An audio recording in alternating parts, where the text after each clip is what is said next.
Assalamualaikum warahmatullahi wabarakatuh. Perkenalkan, nama saya Linda Purwanti dari PGSD Penjas 5A, NIM 1801555, nomor absen 16. Di sini saya akan menjelaskan tentang hipotermia. Hipotermia merupakan hilangnya panas tubuh lebih cepat daripada panas yang dibentuk tubuh atau diperoleh tubuh, sehingga tubuh rendah kurang dari 35 derajat Celcius.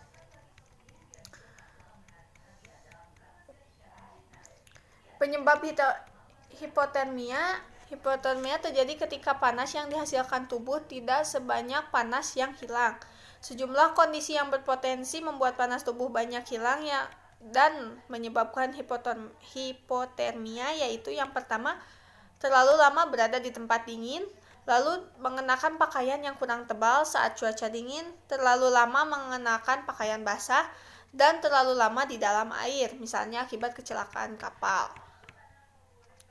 Lalu ada beberapa keadaan yang dapat memperburuk hipotermia, antara lain suhu rendah, faktor angin, air, usia penderita. Di sini berpengaruh karena pada usia tertentu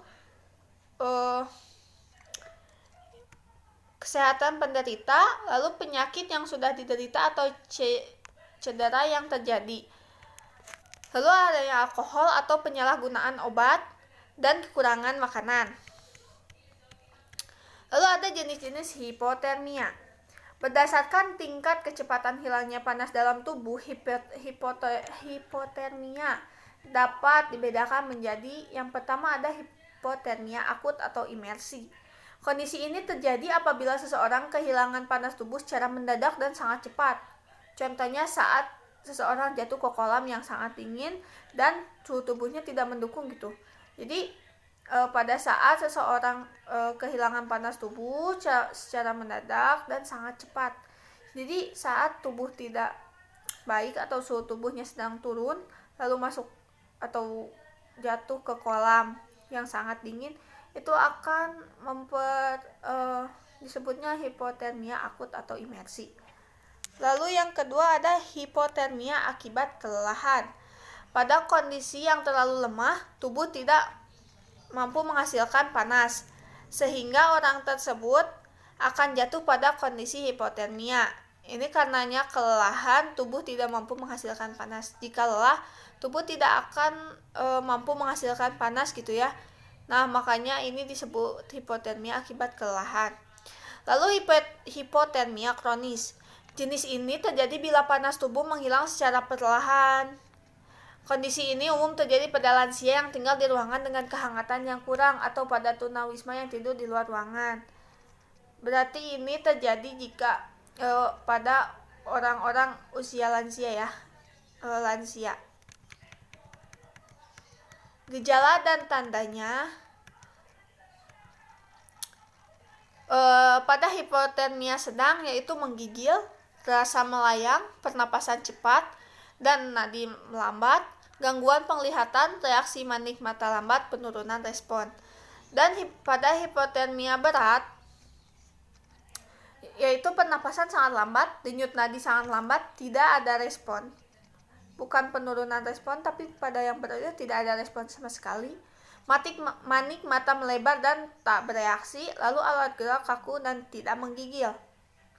Jadi jika masih menggigil itu hipotermia sedang. Lalu yang beratnya itu, si penderita itu bahkan tidak menggigil sama sekali. Pada bayi, hipotermia ditandai dengan kulit yang terasa dingin dan terlihat kemerah-merahan. Bayi juga terlihat diam, lemas, dan tidak mau menyusu atau makan. Lalu penanganan pada hipotermia. Yang pertama, penilaian dini atau pemeriksaan fisik, yaitu yang tadi bisa menggigil dan tidak menggigilnya. Lalu pindahkan penderita ke tempat yang lebih aman. Maksudnya jika di dalam air, angkat dulu ke darat gitu ya. Jaga jalan napas. Lalu ganti pakaian pada penderita yang basah dan beri minuman dan makanan bila ia sadar. Takutnya itu hipotermia karena kelelahan.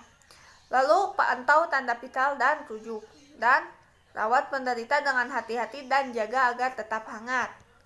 Bisa diberikan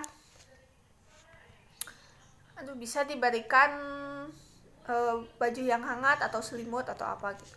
Bila orang tersebut masih bernapas dan denyut nadinya masih ada, lakukan tindakan lalu pindahkan dia ke tempat yang lebih kering dan hangat, lalu pindahkan secara hati-hati karena gerakan yang berlebihan pun dapat memicu denyut jantungnya berhenti gitu. Jika pakaian yang dikenakan basah, maka gantilah dengan pakaian yang kering, lalu tutupi tubuhnya dengan selimut atau mantel agar hangat. Jika sadar dan mampu menelan, berikan minuman hangat dan manis. Lalu berikan kompres hangat dan kering untuk membantu menghangatkan tubuhnya. Letakkan kompresnya di leher, dada. Hindari meletakkan kompres di lengan dan tungkai karena akan menyebabkan darah yang dingin mengalir kembali ke jantung, paru-paru, dan otak. Lalu hindari penggunaan air panas, bantal pemanas, atau lampu pemanas untuk menghangatkan penderita hipotermia. Panas yang berlebihan pun dapat merusak kulit dan menyebabkan detak jantung tidak beratur. Lalu ada komplikasi hipotermia. Penanganan perlu segera dilakukan terhadap kondisi hipotermia untuk mencegah terjadinya komplikasi bahkan kematian. Komplikasi yang dapat muncul yang pertama adalah frostbite, yaitu cedera pada kulit dan jaringan di bawahnya karena membeku. Lalu ada Hib lines, yaitu peradangan pembuluh darah kecil dan saraf pada kulit. Lalu ada trench foot, yaitu rusaknya pembuluh darah dan saraf pada kaki akibat terlalu lama terendam air, dan gangren atau kerusakan pada jaringan.